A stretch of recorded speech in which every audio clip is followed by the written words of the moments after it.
لوگ جو اب ہمارے ہاں جدت آ گئی، وہ زیادہ ترقی کر گئے، وہ دانش مند ہو گئے،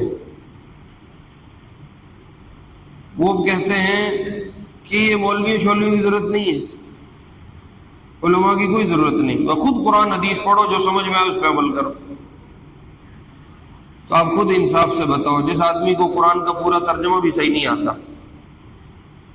اور اس کو ابھی عربی کی پورے ضابطے بھی پتہ نہیں ہیں اور باقی قرآن حدیث کے معیار اصول بھی وہ نہیں جانتا، وہ جب قرآن کھول کے بیٹھے گا تو وہ اس کی کیا کرے گا اس کے ساتھ؟ کہ میں اپنا دین قرآن سے خود سمجھوں گا تو وہ دین کیسا سمجھے گا یہ ہم سب سمجھ سکتے ہیں۔ اناڑی بندے کو گاڑی پکڑا دو کہ تو گاڑی چلا، تو وہ جب گاڑی چلائے گا تو وہ کیا کرے گا؟ وہ خود بھی مرے گا، 10 بندے اور مارے گا۔ لوگوں نے کہا آپ کو اپنے آپ کو چھپانے کی کیا ضرورت ہے، کوئی بات نہیں، جو مر آئے گا آپ قضا کر لینا۔ کہا نہیں، من لم یستحی الناس لم یستحی اللہ، جو لوگوں سے حیا نہیں کرتا وہ اللہ سے بھی حیا نہیں کرتا۔ قرآن کی یہ ترتیب نہیں ہے کہ وہ حرام سے منع کرے۔ مثلا زنا حرام ہے تو قرآن میں کہیں نہیں ہے لا تزنو، زنا نہ کرو۔ مثلا شراب حرام ہے تو قرآن میں کہیں نہیں ملے گا کہ شراب نہ پیو، بلکہ قرآن کی ترتیب یہ ہے کہ وہ آپ کو حرام کے قریب جانے سے بھی منع کرتا ہے۔ اس لیے دیکھو نا، ہم یہ مطالبہ کر رہے ہیں کہ مردوں کے تعلیمی ادارے الگ ہوں، عورتوں کے تعلیمی ادارے الگ ہوں۔ اب لوگ اس پہ لے جاتے ہیں کہ مولوی تعلیم سے منع کرتے ہیں۔ بھائی ہم تعلیم سے منع نہیں کر رہے، تعلیم تو ضرورت ہے، تعلیم زیور ہے، تعلیم کے بغیر ترقی ممکن نہیں ہے۔ فنون حاصل کرنے چاہیے، مسلمانوں کو اچھا ڈاکٹر چاہیے، اچھا انجینئر چاہیے، اچھا سائنسدان مسلمانوں کی امت کی ضرورت۔ جب ہم مدرسے سے فارغ ہو رہے تھے اور ہمارا وہ ایک فائنل امتحان ہوتا ہے، اس کے بعد ایک فائنل ڈگری ہمیں ملتی ہے، اس کے لیے وہ ایک تقریب رکھتے ہیں، جلسہ رکھتے ہیں۔ تو اس میں ہمارے استاد جی نے ہمیں کچھ نصیحتیں کی اس تقریب میں کہ بیٹا اب تم جا رہے ہو، یہ کرنا ہے، یہ کرنا ہے، یہ کرنا ہے، یہ نہیں کرنا، یہ بھی نہیں کرنا، یہ بھی نہیں۔ اس میں ایک بات استاد جی نے ارشاد فرمائی، وہ ابھی تک میرے ذہن میں، ڈائریکٹ نماز نہیں چھڑا رہا، سنتیں چھڑوائے گا، اور جو سنتوں میں ان سے پہلے نفل چھڑوائے گا کہ کوئی بات نہیں، نفل ہیں پھر پڑھے جائیں گے، اور جو نفل پہ ہیں ان سے تسبیحات چھڑوائے گا کہ بیٹھ کے تسبیح نہ کرو، اکھلوتے چلتے پھرتے ہو جائے گی۔ تو جب تسبیح چھوٹی تو پھر نفل چھوٹے، جب نفل چھوٹے تو پھر سنتیں چھوٹی، جب سنتیں چھوٹی تو جماعت چھوٹی، جب جماعت چھوٹی پھر فرض بھی چھوٹ جائے۔ صلی علیک اللہ صلواتا دائما فالعز والفوز لیس الا فیک۔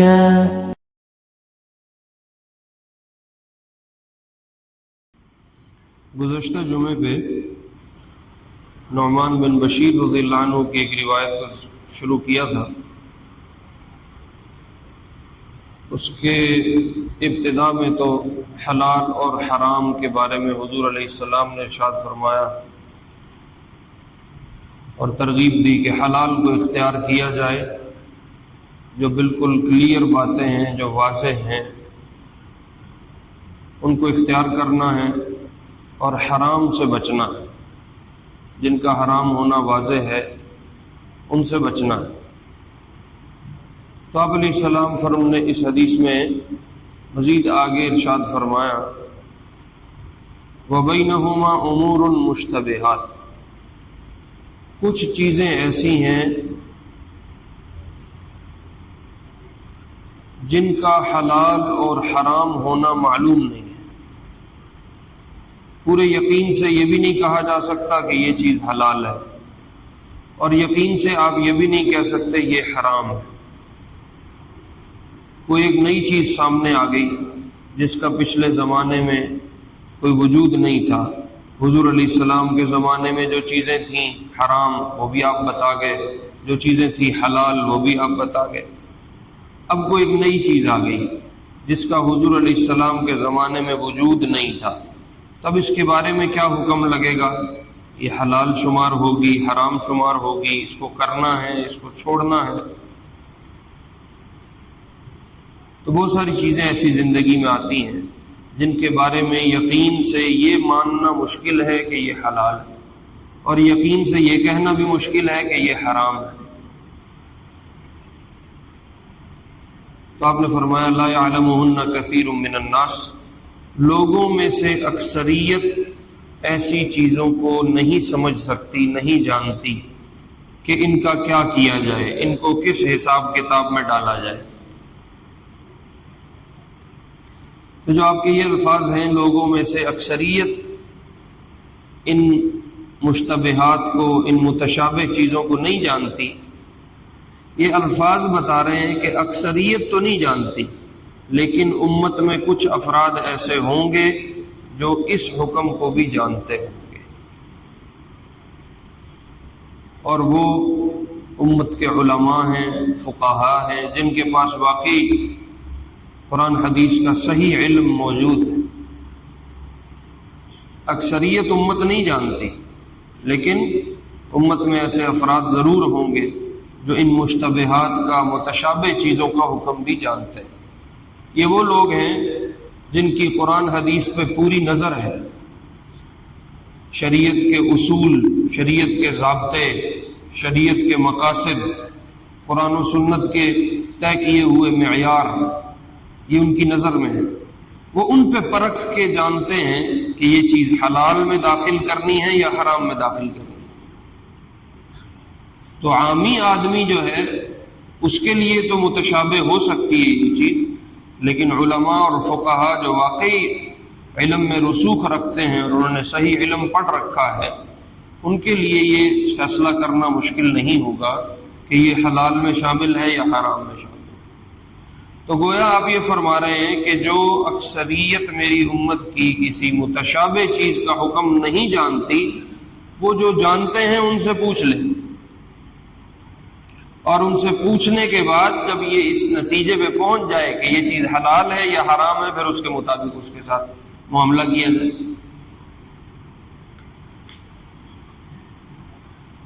اگرچہ امت کو علم نہیں ہے، لیکن جن کو علم ہے ان سے پوچھا تو جا سکتا ہے۔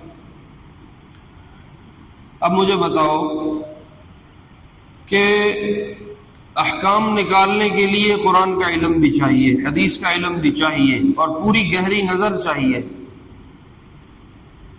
اور اسی طرح شریعت کے جتنے معیار ہیں، جتنے اصول ہیں، جتنے ضابطے ہیں، ان پہ پوری گہری نظر ہونی چاہیے، پھر کسی چیز کا حکم پتہ چل سکتا ہے کہ یہ حلال ہے یہ حرام ہے۔ تو وہ لوگ جو اب ہمارے ہاں جدت آ گئی، وہ زیادہ ترقی کر گئے، وہ دانش مند ہو گئے، وہ کہتے ہیں کہ یہ مولوی شولوی کی ضرورت نہیں ہے، علماء کی کوئی ضرورت نہیں، وہ خود قرآن حدیث پڑھو، جو سمجھ میں آئے اس پہ عمل کرو۔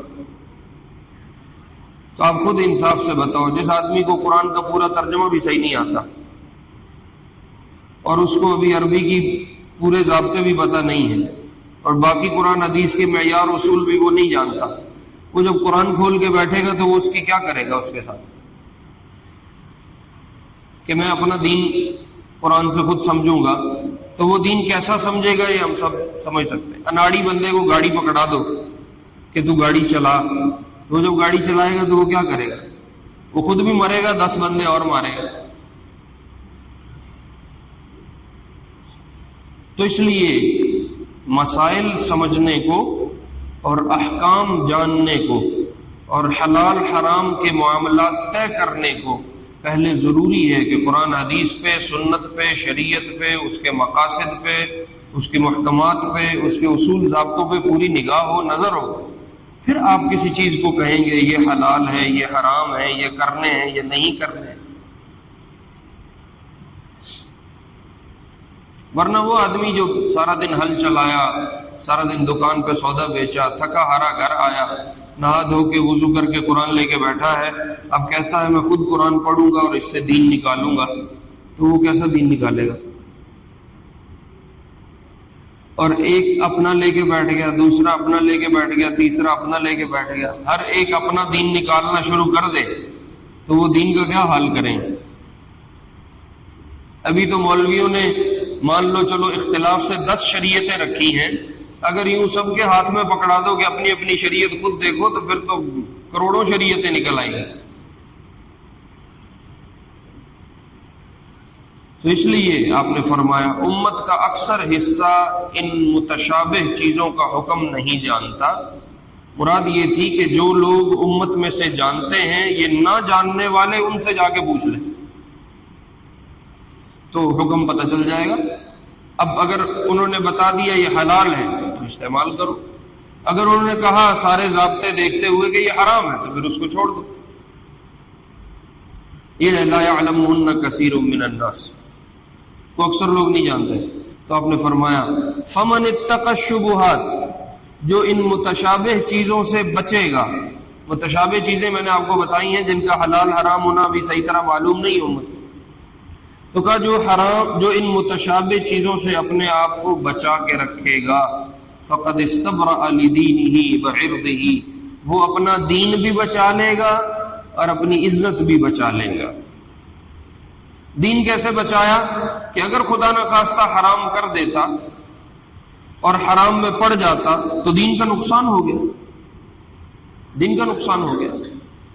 وہ جو اتنے اعمال کر کے اجر کمایا وہ ضائع کر لیا، جو اللہ کے قریب ہو رہا تھا اپنے اعمال سے، حرام کام کر کے اللہ سے پھر دور ہو گیا تو اپنے دین کا نقصان کیا اور اپنی عزت کا بھی نقصان کیا۔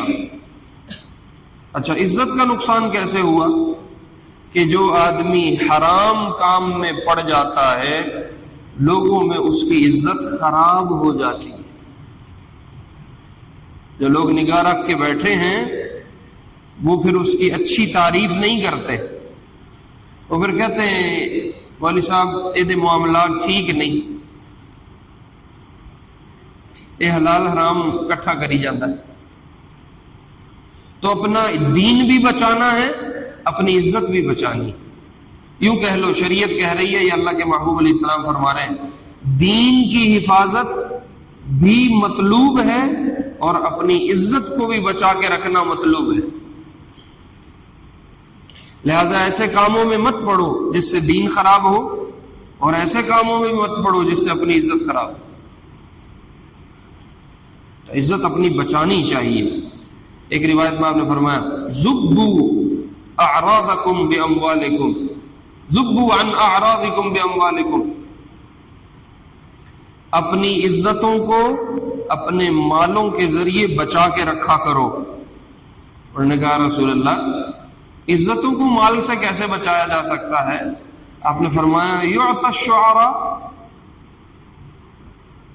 ومن تخافون من لسانہ، کوئی ایسا شاعر جو اپنے شعر میں آپ کی برائی کر سکتا ہے، یا کوئی آدمی جو آپ کی برائی کرنے والا ہے، آپ کو اس کی زبان سے ڈر لگتا ہے کہ یہ کچھ میرے بارے میں الٹا سیدھا بولے گا، لوگوں میں جا کے میری شہرت خراب کرے گا، تو اس کو کچھ کھلا پلا دو تاکہ اس کی زبان چپ ہو جائے، اور اپنی عزت بچاؤ، اپنی عزت کی حفاظت کرو۔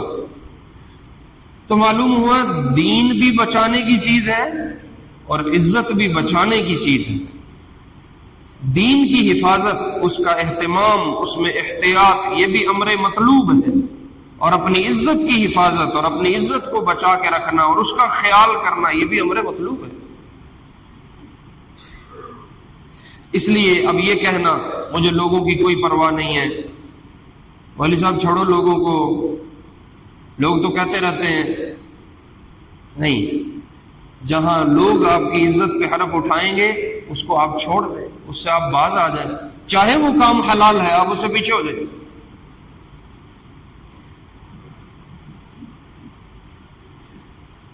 حضرت انس رضی اللہ عنہ کے بارے میں آتا ہے، ایک دن جمعے کے لیے نکلے، تیار ہونے میں لیٹ ہو گئی، نہانے دھونے میں، تو لوگ جمعہ پڑھ کے واپس جا رہے تھے۔ تو جب انہوں نے دیکھا سامنے سے لوگ تو واپس آ رہے ہیں اور میں جمعے کے لیے اب جا رہا ہوں، تو شرم آ گئی، تو اپنے آپ کو ایک نکر میں کر کے چھپا لیا۔ لوگوں نے کہا آپ کو اپنے آپ کو چھپانے کی کیا ضرورت ہے، کوئی بات نہیں، جمعہ رہ گیا آپ قضا کر لینا۔ کہا نہیں، من لم یستحی الناس لم یستحی اللہ، جو لوگوں سے حیا نہیں کرتا وہ اللہ سے بھی حیا نہیں کرتا۔ اس لیے اپنی عزت کی جھجک رہنی چاہیے کہ میرا اچھا نام باقی رہے، میری اچھی شہرت باقی رہے، میری عزت پہ کوئی حرف نہ آئے کہ یہ حلال حرام کی تمیز نہیں کرتا، یہ برابر کر ہی جاتا ہے، یہ نہ ہو۔ آپ نے فرمایا جو شبہات سے بچے گا، شبہ والی چیزوں سے بچ جائے گا، وہ اپنا دین بھی بچا لے گا، اپنی عزت بھی بچا لے گا۔ وَمَنْ وَقَعَ فِي الشُّبُهَاتِ، اور جو شبہ والی چیزوں میں پڑ جائے گا، وقع فی الحرام، تو وہ پھر خود بخود حرام تک پہنچ جائے گا، وہ پھر حرام میں بھی پڑ جائے گا۔ اگر اپنے آپ کو شبہ والی چیزوں پہ روک لیا تو پھر حرام میں نہیں جائے گا، اور اگر اپنے آپ کو یہاں بریک نہیں لگائی تو پھر 100% ممکن ہے کہیں جذبات میں آ کے، کہیں باتوں میں آ کے، کہیں ماحول میں آ کے یہ سیدھا حرام میں پڑ بھی جائے۔ مثال کے طور پہ حاجت کے لیے، ضرورت کے لیے کسی نامحرم سے بات کرنے کی اجازت ہے شریعت میں، کہ نامحرم ہے اور آپ کی کوئی ضرورت حاجت ہے تو آپ اپنی ضرورت کی بات کر سکتے ہیں۔ لیکن اگر اپنے آپ کو یہی روک کے رکھے گا تو پھر ناجائز تعلقات کی طرف نہیں جائے گا۔ اور اگر کچھ ایسے کام جو بظاہر تو جائز ہیں لیکن ضرورت کے لیے ان کی اجازت ہے، جب ان میں پڑھنا شروع کر دے گا، پنجابی جہاز چاکا کھل جائے گا، تو پھر آہستہ آہستہ 100% ممکن ہے کہ یہ حرام میں داخل ہو جائے اور ناجائز تعلقات کی طرف بات چلی جائے۔ اس لیے آپ کو سمجھاؤں، اللہ کرے بات سمجھ آ جائے، قرآن کی یہ ترتیب نہیں ہے کہ وہ حرام سے منع کرے۔ مثلا زنا حرام ہے تو قرآن میں کہیں نہیں ہے لا تزنو، زنا نہ کرو۔ مثلا شراب حرام ہے تو قرآن میں کہیں نہیں ملے گا کہ شراب نہ پیو، بلکہ قرآن کی ترتیب یہ ہے کہ وہ آپ کو حرام کے قریب جانے سے بھی منع کرتا ہے۔ تو اللہ نے کہا لا تقربوا الزنا، زنا تو بہت اگلی بات ہے، زنا کے قریب بھی مت جانا، یعنی زنا تک پہنچنا تو ابھی بہت دور ہے، جو زنا کے اسباب ہیں ان کو بھی اختیار نہ کرنا، کہ کہیں تم قریب جانے کے چکر میں لگو گے تو پھر 100% ممکن ہے کر بھی بیٹھو۔ تو قرآن کی ترتیب یہ ہے کہ وہ حرام کے قریب جانے سے بھی روکتا ہے، چاہے جائے کہ حرام کرنے کی اجازت دے دے۔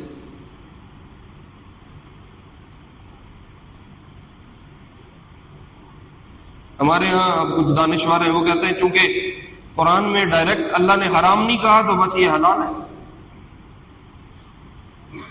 شراب چونکہ قرآن میں اللہ نے ڈائریکٹ حرام نہیں کہی تو بس یہ حلال ہے۔ تو کسی عالم سے ان کا ٹاکرا ہو گیا، وہ کہنے لگے پروفیسر صاحب اگر یوں ہر چیز حلال ہے تو پھر تو اللہ نے قرآن میں کہیں نہیں کہا زنا حرام ہے، پھر اس کو بھی حلال کر دو۔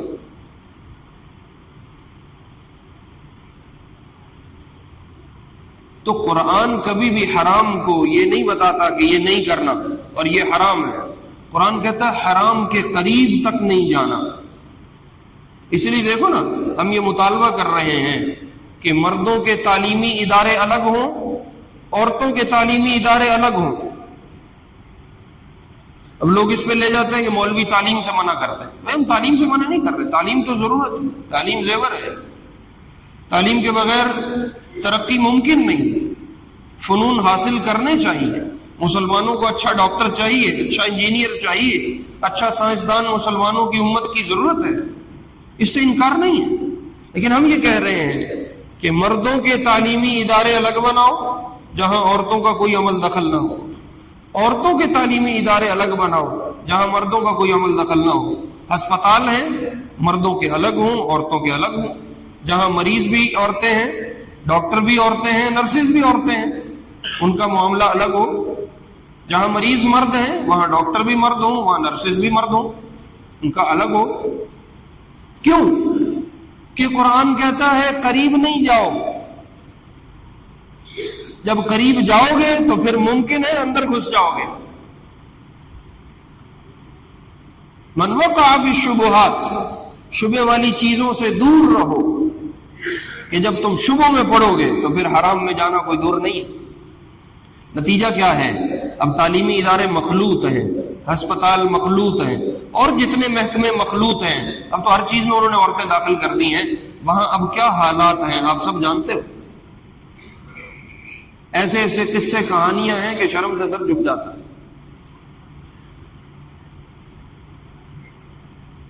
اس لیے کہا قریب بھی نہ جاؤ کہ پھر خطرہ ہے اندر پہنچ جاؤ گے۔ وقع فی الشبہات، جو شبوں میں پڑے گا، وقع فی الحرام، وہ حرام میں جائے گا۔ کالراعی یرعی حول الحما یوشک ان یقع فیہ، آپ کے سامنے جو لوگ بیٹھے تھے وہ عرب بدو تھے، چرواہے، اتنی گہری باتیں ان کو کیسے سمجھاتے؟ تو اللہ نے آپ کو یہ مہارت دی تھی، اللہ نے آپ میں یہ خاصیت رکھی تھی کہ بڑی بڑی مشکل باتوں کو بہت آسان بنا کے سمجھا دیتے تھے۔ تو آپ نے جس مثال سے سمجھایا وہ بالکل ان کے عین ماحول اور معاشرے کے مطابق تھی اور ان کو فوراً سمجھ آ جانی تھی۔ آپ نے کہا مجھے بتاؤ، بڑا جاگیردار ہے، بڑا بادشاہ ہے، کوئی بڑا آدمی ہے، وہ اپنے جانوروں کے لیے ایک خاص باؤنڈری لگاتا ہے، خاص سرحد بناتا ہے کہ اس سرحد اور علاقے کے اندر صرف میرے جانور چریں گے، اس کے علاوہ کوئی جانور ادھر نہ بھٹکے۔ عام لوگ اپنے جانور اس سرحد سے باہر چرائیں، اس سرحد کے اندر ان کو جانور چرانے کی اجازت نہیں ہے۔ بادشاہ کہتا ہے، اعلان کروا دیا، اگر کسی نے اس سرحد کے اندر اپنا جانور چھوڑا تو میں اس کو سزا دوں گا، اس کو جرمانہ کروں گا، اس کو جسمانی سزا ملے گی۔ پورے شہر میں منادی ہو گئی۔ اب وہ چرواہا جو اس سرحد کے قریب اپنے جانور چرائے گا تو وہ اپنے جانوروں کو قابو میں نہیں رکھ سکتا، 100% خطرہ ہے کہ کوئی جانور پھٹک کے سرحد کے اندر چلا جائے اور یہ چرواہا سزا کا مستحق ٹھہر جائے۔ جس سزا کا اعلان ہو چکا ہے، جس کو جرم بنا کے بتایا گیا ہے، ممکن ہے یہ چرواہا اس جرم میں پڑ جائے۔ اپنے جانوروں کو کب تک روک کے رکھے گا؟ تو حل کیا ہے کہ اس سرحد کے قریب جانور نہ چرائے، اس سے دور رکھ کے اپنے جانور چرائے تاکہ کسی جانور کا منہ اس سرحد والے جگہ کے اندر نہ داخل ہو۔ تو آپ نے کہا تم بکریاں چراتے ہو، اگر کسی چرواہے کے لیے اس طرح کا جرم نظر آ رہا ہو تو وہ کبھی بھی اپنے جانوروں کو ایسی سرحد کے قریب نہیں لے کے جائے گا۔ تو ایسے ہی آپ نے فرمایا جو اللہ نے چیزیں حرام کی ہیں، یہ اللہ نے سرحد لگائی، اپنے جانوروں کو یعنی اپنی خواہشات کو اس سے دور رکھ کے چراؤ۔ پھر ممکن ہے کہیں ماحول کے چکر میں، کہیں باتوں کے چکر میں، کہیں جذبات کے چکر میں تمہاری خواہشات اس سرحد کے قریب تھیں تو ممکن ہے یہ اس سرحد کے اندر داخل ہو۔ اس لیے میرے عزیزوں، میرے پیاروں، جو چیزیں حلال ہیں، کلیئر ہیں، ان سے بھی بچنا ہے، ان کو کر سکتے ہو۔ جو چیزیں حرام ہیں، کلیئر ہیں، ان سے بچنا ہے۔ اور کچھ چیزیں ایسی ہیں جو شبے میں ہیں، جن کا حلال حرام ہونا عام امت کو معلوم نہیں ہے، تو جن چیزوں میں شبہ ہے، شریعت کی طرف سے یہ ترغیب ہے کہ ایسی شبہ والی چیزوں سے بھی بچ کے رہو، اس کے قریب نہ جاؤ، ورنہ 100% خطرات موجود ہیں کہ حرام میں داخل ہو جاؤ۔ اس کو آسان لفظوں میں بتاتا ہوں، اگر اپنے آپ کو مکروہ پہ روک لیا تو حرام میں نہیں جائے گا، اور اگر اپنے آپ کو مکروہ سے نہ روکا، شریعت میں مکروہ کام ہے بہت سارے، اگر مکروہات میں لگ گیا اور اس سے اس کو کوئی فرق نہیں پڑتا تو پھر 100% ممکن ہے کہ کل یہ حرام میں بھی لگ جائے گا۔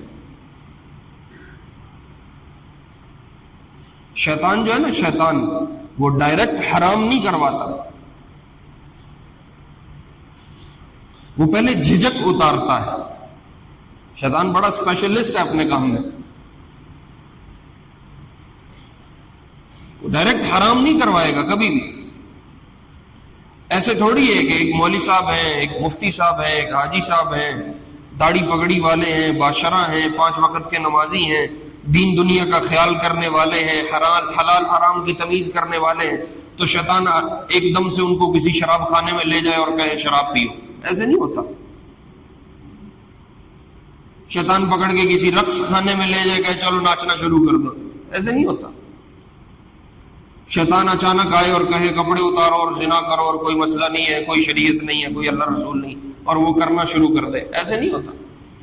شیطان پہلے چھوٹے کاموں میں ڈالتا ہے، پھر آہستہ آہستہ بڑے کاموں کی طرف لے کے جاتا ہے۔ پہلے جھجک اترتی ہے، پنجابی یاد ہے جو چاکا کھل گیا پھر ہر شے وہ حرام حلال کر دے۔ جب ہم مدرسے سے فارغ ہو رہے تھے اور ہمارا وہ ایک فائنل امتحان ہوتا ہے، اس کے بعد ایک فائنل ڈگری ہمیں ملتی ہے، اس کے لیے وہ ایک تقریب رکھتے ہیں، جلسہ رکھتے ہیں، تو اس میں ہمارے استاد جی نے ہمیں کچھ نصیحتیں کی اس تقریب میں کہ بیٹا اب تم جا رہے ہو، یہ کرنا ہے، یہ کرنا ہے، یہ کرنا ہے، یہ نہیں کرنا، یہ بھی نہیں کرنا، یہ بھی نہیں۔ اس میں ایک بات استاد جی نے ارشاد فرمائی، وہ ابھی تک میرے ذہن میں ہے۔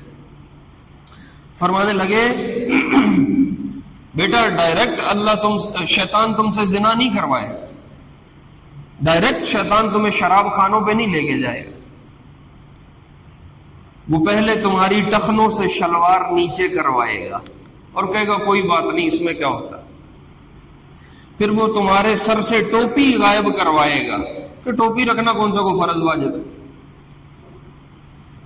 پھر آہستہ آہستہ تمہاری داڑھیوں کے خط بنیں گے کہ داڑھی تو ہے لیکن یہ اب سیٹنگ کرتا ہے، پھر سیٹنگ کرتے کرتے بات اوپر جانا شروع ہو جائے گی۔ پھر آہستہ آہستہ تم سے جماعت کی نماز چھڑوائے گا کہ جماعت کون سا فرض ہے، نماز فرض ہے، جماعت تو فرض نہیں۔ مولوی صاحب میں جماعت نال نہیں پڑھتا لیکن میں 5 ٹائم تو نمازی ضرور ہوں، جماعت چھڑوائے گا۔ تو جب تم ان چھوٹے چھوٹے کاموں میں لگو گے تو پھر آہستہ آہستہ 100% اس بات کا خوف اور خدشہ ہے کہ تم ایک دن نماز بھی چھوڑ بیٹھو، تم ایک دن داڑھی بھی منڈوا جاؤ گے، تم ایک دن اپنی وہ جو تمیز اور سرحد تمہاری بنی ہوئی تھی تم اس کو کراس کر جاؤ۔ تو اس لیے کہا چھوٹے چھوٹے کاموں سے بھی بچنا ہے تاکہ بڑے کاموں میں داخل نہ ہو جاؤ۔ اب لوگ کہتے ہیں مولوی صاحب سنتا کیڑا فرض نے، بس نماز فرض ہے وہ پڑھنی، یہ سنتا تو مولوی نے فرض کر دیتی ہے، 17 رکعتاں تے 12 رکعتاں ساڈے کول نہیں پڑھی جاتی۔ تب وہ کیا ہے، وہ کہتے ہیں بس فرض نماز جو ہے وہ تو 4 رکعتیں ظہر میں ہے، 4 عصر میں، 3 مغرب میں، 4 عشاء میں، 2 فجر میں، چھوٹی، بس یہ فرض ہے، اپنا پڑھو سلام پھیرو جاؤ کام میں لگو۔ ڈائریکٹ نماز نہیں چھڑا رہا، سنتیں چھڑوائے گا، اور جو سنتوں میں ان سے پہلے نفل چھڑوائے گا کہ کوئی بات نہیں نفل ہیں پھر پڑھے جائیں گے، اور جو نفل پہ ہیں ان سے تسبیحات چھڑوائے گا کہ بیٹھ کے تسبیح نہ کرو، اکھلوتے چلتے پھرتے ہو جائے گی۔ تو جب تسبیح چھوٹی تو پھر نفل چھوٹے، جب نفل چھوٹے تو پھر سنتیں چھوٹی، جب سنتیں چھوٹی تو جماعت چھوٹی، جب جماعت چھوٹی پھر فرض بھی چھوٹ جائے۔ تو شریعت کا مزاج یہ ہے کہ حرام تو بہت دور ہے، حرام کے قریب لے جانے والے کام بھی نہیں کرو، ورنہ پھر حرام میں داخل ہونا کوئی اتنا بڑا مسئلہ نہیں رہے گا۔ جن لوگوں کا کہہ لو پردہ کھل جاتا ہے، جن کی جھجک اتر جاتی ہے، وہ پھر دن میں ایک دفعہ رشوت نہیں لیتے، وہ سینکڑوں رشوتیں لے کے ایک دن میں ہضم کر جاتے ہیں، ڈکار جاتے ہیں۔ جن کی جھجک کھل جاتی ہے ان کے لیے پھر حرام کھانا، 2 نمبر سودا بیچنا، جھوٹی قسم کھانا، جھوٹی گواہی دینا، یہ پھر کوئی مسئلہ نہیں رہتا۔ دن میں وہ کہتا ہے 50 کروا لو میرے سے، میرے لیے کوئی مسئلہ نہیں۔ ایک لطیفہ یاد آ گیا، پھر سنتیں پڑھتے ہیں۔ سندھ کا کوئی آدمی تھا، وہ سارے اردو بولتے ہیں جو خالص سندھی لوگ ہیں، یا سندھی آتی ہے اردو آتی ہے۔ وہ کہیں پنجاب آیا، مہمان بن گیا، تو اس پہ کسی جس گھر میں ٹھہرا تھا وہاں چوری کا الزام لگ گیا۔ اس نے کہہ دیا اس نے چوری کی، اس نے کہا میں نے چوری نہیں کی۔ لوگوں جھگڑا بڑھتا بڑھتا بڑھتا بات عدالت میں چلی گئی۔ پنجابی جو تھا جس سے جھگڑا تھا، جس نے الزام لگا، وہ کہنے لگا اے مسجد سے جا کے نیا چک دے تو میں چوری نہیں کی تھی، تو میں اپنا مطالبہ چھاڑ دیا۔ سندھی کی جانے بلا نیا کیا بلا ہوتی، نیا کیا چیز ہوتی؟ وہ سمجھا کو بہت بڑا پتھر ہوگا جو اٹھانا پڑے گا، میں وہ اٹھاؤں گا تو میرے سے چوری کا الزام دھلے گا، اگر وہ پتھر نہ اٹھا سکا تو میں تو چور ثابت ہو جاؤں۔ وہ جج اس کو کہے تو قسم اٹھا دے، تو نیا چک دے تو کام مک جائے گا۔ وہ جو پنچایت والے تھے وہ بھی کہے نیا چک دے، وہ سمجھے نیا پتہ نہیں کیا بلا ہے جو میرے سے اٹھائی نہ گئی تو میں پھنس جاؤں۔ لوگ اس کو انہوں نے ناک تک مجبور کر دیا بھی تو نیا چک، تاں تیری جان چھٹنی نہیں دن نہیں چھٹنی۔ وہ کہنے لگا اچھا چلو مینو لے چلو مسجد۔ وہ مسجد لے کے آئے، کہا وضو کر، اس نے وضو کیا، مسجد میں لا کے کہا، قرآن ہاتھ میں پکڑا کے کہا اے چک کے کہہ میں چوری نہیں کی تھی۔ تو اس نے قرآن ہاتھ میں اٹھا کے کہا میں نے چوری نہیں کی۔ انہوں نے کہا جاؤ، ہم نے اپنا الزام چھوڑ دیا، ہم نے اپنا دعویٰ چھوڑ دیا۔ وہ کہنے لگا وہ نیا کتنے جے، نیا لے آؤ وہ میں چکا۔ انہوں نے کہا یہ جو تو نے کیا یہ نیا ہی اٹھا۔ وہ کہنے لگا یہ نیا تھا، یہ جو تو میرے کو 50 چکا لو۔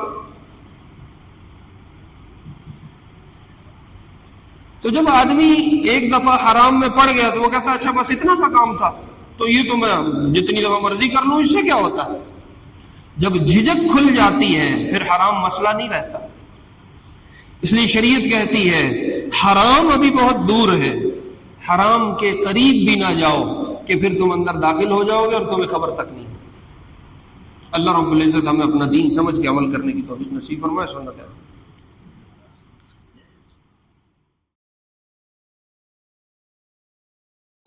صلى عليك الله صلواتا دائما، فالعز والفوز ليس إلا فيك.